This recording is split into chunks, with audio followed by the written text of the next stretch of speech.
Olá, estamos aqui para mais um vídeo no canal. Meu nome é Felipe Bellini e o vídeo de hoje vai tratar da importância do brincar.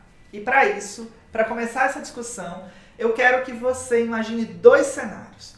O primeiro cenário de uma criança que foi privada de brincar. Ela foi criada em casa, com tarefas objetivas, ela não socializava com outras crianças, não podia sair para jogar bola, não estava matriculada numa natação, não foi matriculada no CEMEI. Com isso, não participou de cantigas de roda, brincadeiras de música, de jogos, de atividades escolares.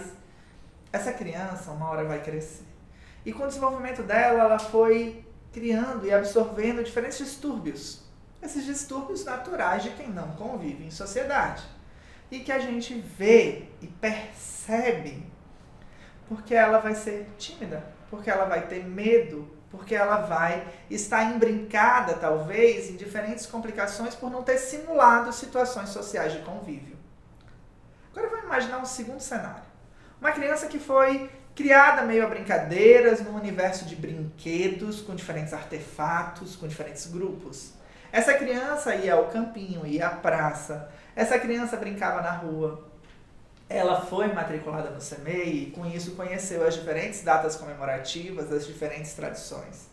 Essa criança, ela participou de jogos, cantigas de roda. Ela deu muito trabalho e brigava eventualmente com uma criança ou outra, porque criança dá trabalho e quando se brinca você tem que mediar conflitos e nem toda criança sabe disso. Ela vai desenvolvendo.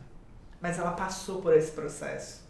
E daí, quando ela cresce, ela já conhece as relações de convívio do ser humano. Ela não é tão tímida assim. Ela consegue se colocar, ela sabe se defender. Porque ela passou por diferentes estímulos e desafios na infância, a partir do brincar, a partir do jogo, que fizeram com que ela simulasse esses entraves. E com isso ela é um adulto mais amadurecido, que se relaciona melhor. Então, daí a gente já começa a imaginar qual a importância do brincar, não é mesmo? E se eu lhe disser que brincar é garantido por lei? Brincar está no ECA, Estatuto da Criança e do Adolescente. E lá diz que toda criança tem o direito de viver o seu tempo de infância, de brincar, de praticar esportes e de se divertir. Toda criança pode e deve viver o seu tempo de infância. E não é preso a um jogo eletrônico, mas é sendo estimulado em diferentes situações de convívio.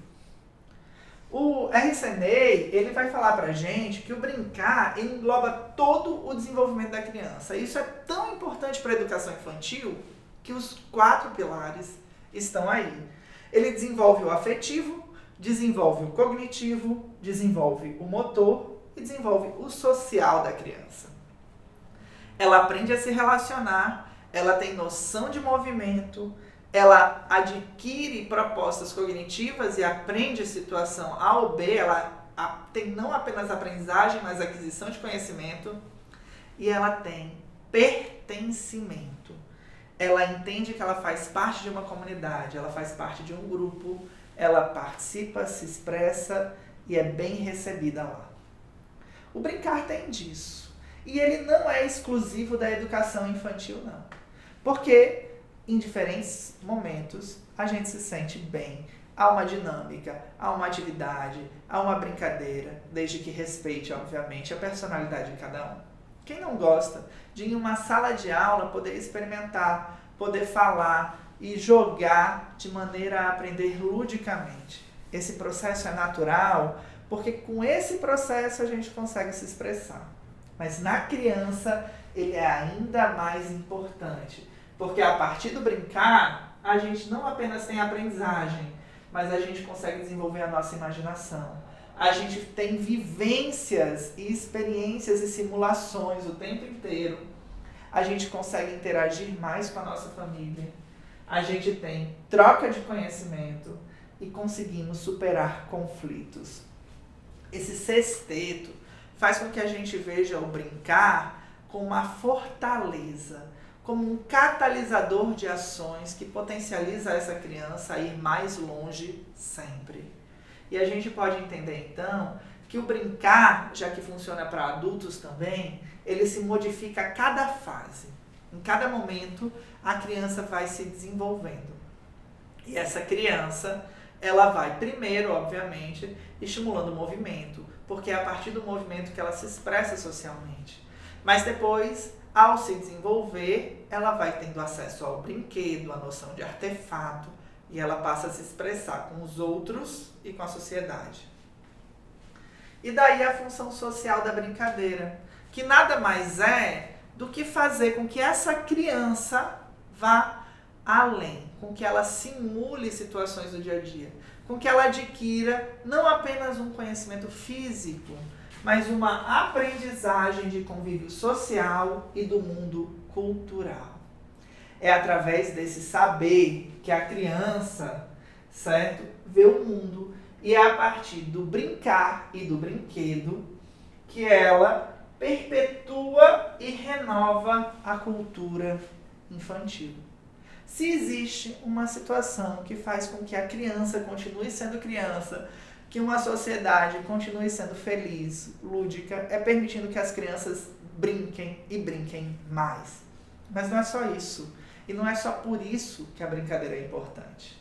A brincadeira une mente, corpo e ser. Desenvolvimento cognitivo, noção de movimento e construção de personalidade. E a partir da brincadeira, a família consegue construir pertencimento a essa criança. A família observa a criança, a família aprende a conviver com a criança e permite que a criança transpareça o seu ser, o que ela está passando, os seus conflitos, suas dificuldades e suas potencialidades. A gente percebe onde podemos investir para os nossos filhos serem mais felizes. E a gente consegue compreender também as dificuldades pelas quais os nossos filhos estão passando. E não pense que são dificuldades bobas, não. Casos como pedofilia, como agressão, são vistos e denunciados pelas brincadeiras das crianças, por exemplo. Então, assim a gente protege e vence os distúrbios da educação. O que a gente tem que ver, então, é que o movimento é o momento ideal para essa criança começar a brincar. Mas, na medida em que se desenvolve, ela se expressa, se coloca e no seu desenvolvimento, a partir do brinquedo, ela consegue ir além. Claro que tem muita gente importante falando disso. E a gente fez uma pequena listinha aqui. Por exemplo, Vygotsky, que vai dizer que a imaginação é a ampliação do conhecimento. É a partir da imaginação, angariada justamente na brincadeira, no jogo, no brinquedo, que a criança consegue construir suas teias de conhecimento e, aderindo possibilidade A ou B, ela vai tendo seu desenvolvimento cognitivo a partir de suas fases. A brincadeira e a evolução da brincadeira por faixa etárias é o que garante isso. Também a gente vai ter Santin, que diz que a brincadeira é de fundamental importância para aprender. Eu aprendo a partir da brincadeira. E constituído isso, a brincadeira não deve estar apenas na escola de ensino infantil. Ela deve estar em todas as fases de educação. Porque não dá para ocupar apenas horários vagos com brincadeiras, como diz o Huizinga, mas todos os espaços. Se a gente começar a entender que a brincadeira é de fato uma ferramenta potencial para melhorar a minha aula, melhorar a minha disciplina, desenvolver o aluno, a gente consegue construir filhos melhores.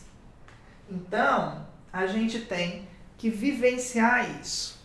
E o que a gente tem que ver também é que nesse momento em que a gente vive, a gente tem entendido muito o jogo eletrônico como brincadeira. Faz parte, mas tem que ter um alto lar aí. As brincadeiras tradicionais não podem ser substituídas por jogos e brincadeiras eletrônicas. Eles têm que, pelo menos, coexistir. E essa coexistência se dá justamente no falar, no simular, no levar para âmbitos e espaços sociais de convivência, que a gente consegue gerar isso. Então, se você é um pai, se você é um professor, mas principalmente se você é um pai e está assistindo esse vídeo, abraça teu filho e faz com que na sua casa, no seu espaço familiar, existam brincadeiras e atividades de convívio. Faça jogos, faça gincanas, compre jogos, compre atividades para que vocês comecem a se relacionar. Permita que o seu filho esteja matriculado numa escola de educação infantil. Permita que o seu filho participe de esportes, clubes, atividades. E que ele se divirta bastante, que ele brinque bastante. E você também, se permita, faça além. Claro que eu não estou aqui tirando a importância dos jogos eletrônicos. Eles desenvolvem a lógica, a gente vê que existem potencialidades, mas é no social, no convívio e na simulação física, de contato, de troca de ideias, que a gente vê o desenvolvimento dessa criança realmente acontecer. É isso. Eu espero que você tenha gostado. Embaixo aqui na descrição tem um link para um e-book que eu escrevi sobre o tema. Até a próxima. Tchau, tchau.